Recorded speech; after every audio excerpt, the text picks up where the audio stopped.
chánh tổng. Sau đó ông được lên một chức vị nữa là nghị viên Bắc Kỳ, tương đương với đại biểu Quốc hội của mình bây giờ đấy ạ. Vâng ạ. Và ông Vinh Bính này là nhà văn đặt cho là Trần Bá Quý luôn luôn. Vâng Sau đó ạ. là cho con trai là ông Duy Tải. Ông Duy Tải này là ông Lý Cường. Nhưng Vâng. ông Lý Cường ở ngôi nhà này không được bao lâu thì ông lại phải bán ngôi nhà này đi. Vâng. Ông đam mê cờ bạc, ông đánh những canh bạc mất một ngôi nhà này. Vâng. Lúc đó ông bán được 450.000 đồng Đông Dương, tương Vâng. đương với 2 cây vàng đấy. Vâng, xin kính chào quý vị, chào các bạn. Hôm nay kênh Làm Việc Cổ xin mời quý cùng đến tham quan một ngôi nhà cổ. Một địa chỉ, một cái tên gắn liền với tác phẩm văn học rất nổi tiếng của nhà văn Nam Cao, đó chính là ngôi nhà Bá Kiến. Ngôi nhà Bá Kiến hiện nay thuộc xã Hòa Hậu, huyện Lý Nhân, tỉnh Hà Nam. Nếu chúng ta khởi hành từ thành phố Nam Định, chúng ta chỉ mất độ khoảng 30 phút độ đường là đến nơi. Khi đặt chân đến ngôi nhà Bá Kiến, điều mà chúng tôi cảm nhận đó là khung cảnh mà của một làng quê rất là quen thuộc với chum nước, cây cau. Thử phốt theo ống kính xem là bóng cây cao đến chừng nào nha các bạn nhé.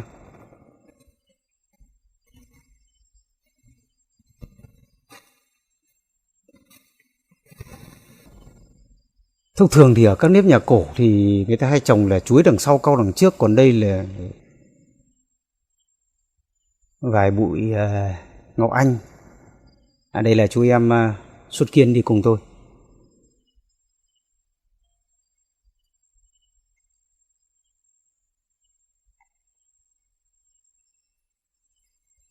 Trước mặt chúng ta là một ngôi nhà gỗ cổ xưa. Ở phía trước nhà thì có những cái tấm dại che nắng che mưa làm bằng gỗ.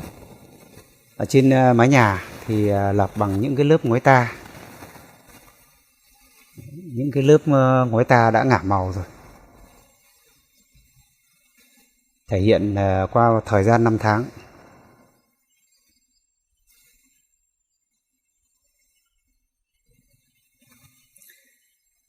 Gặp được một người địa phương, chị là người trông giữ hộ ngôi nhà này, chúng tôi có dịp phỏng vấn nhanh. Em chào chị ạ. Vâng. Chị ơi, chị công tác ở đây, làm việc ở đây lâu chưa ạ?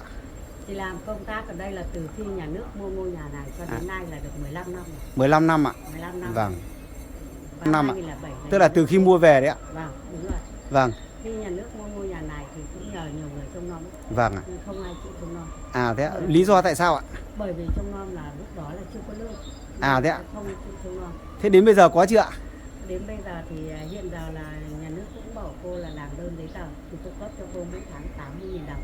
À thế ạ. Cô bảo thôi, cô Vâng. không lấy. Vâng ạ.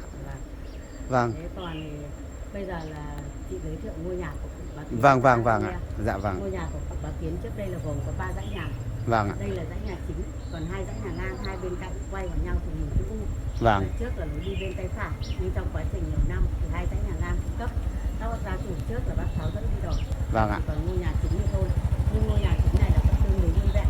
Chỉ Vâng có bác gia chủ trước thì bác cắt lại 2 cái sổ cho nó to ra. Vâng ạ. Cắt lại lớp áo ngoài thôi, còn hiện nay ngoài chưa thì đảo lại là nặng. Vâng ạ.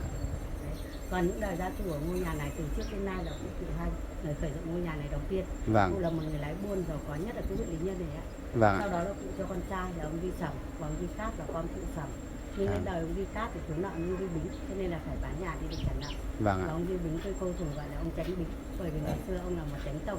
Sau đó ông được lên một chức vị nữa là nghị viên Bắc Kỳ, tương đương với đại biểu Quốc hội của mình bây giờ đấy ạ. Vâng ạ. Và ông Duy Bính này là nhà văn đặt cho là Trần Bá Quý luôn nha. Vâng. Sau đó là cụ cho con trai là ông Duy Tải. Ông Duy Tải này là ông Lý Cường. Vâng. Ông Lý Cường ở ngôi nhà này không được bao lâu thì ông lại phải bán ngôi nhà này đi. Vâng. Ông đam mê cờ bạc, ông đánh những canh bạc mất một ngôi nhà này. Vâng.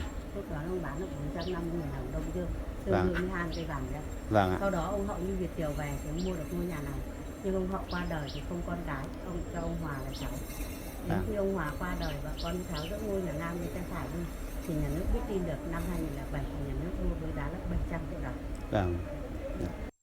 Thưa quý vị và các bạn, là khi ngước lên quan sát trước mái hiên nhà thì phải công nhận rằng đây là một cái ngôi nhà dựng được gỗ lim rất là chắc chắn các bạn. Toàn bộ dàn mái hiên ấy thì được nâng đỡ bằng tàu 7, và toàn bộ dàn tàu 7 này được đục chạm bằng vân mây đá lật rồi là long hóa, rất là đẹp. Đây chúng ta nhìn này, cái bậc hiên này.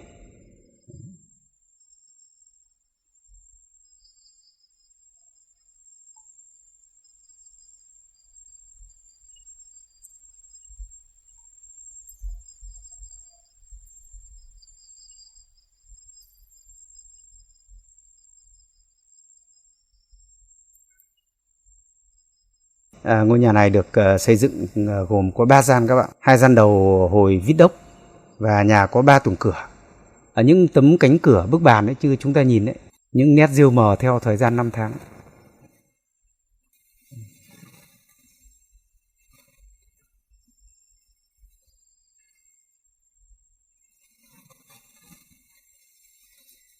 Khi bước qua bộ cửa vào bên trong nhà thì thấy cái không gian nó hơi vắng lặng một tí.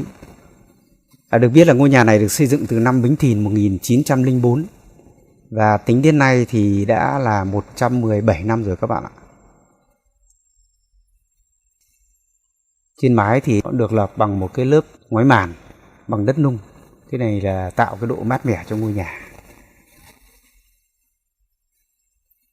Tổng thể ngôi nhà thì được xây dựng theo lối nhà gỗ cổ truyền Bắc Bộ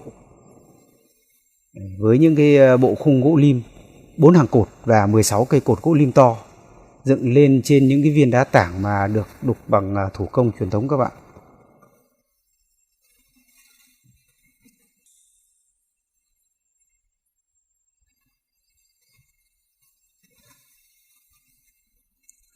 Chúng ta nhìn thấy các bộ vì kèo và những cái hàng chắn phong đấy, làm nên rất là thanh thoát nhẹ nhàng.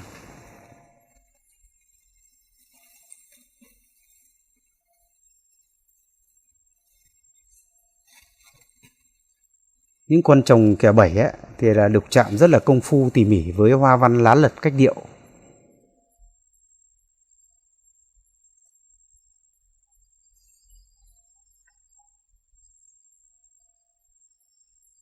Thưa các bạn, là phải khẳng định là thời bấy giờ khi cụ Cựu Hanh là người đầu tiên xây dựng ngôi nhà như thế này, chắc chắn cụ phải là người rất là giàu có.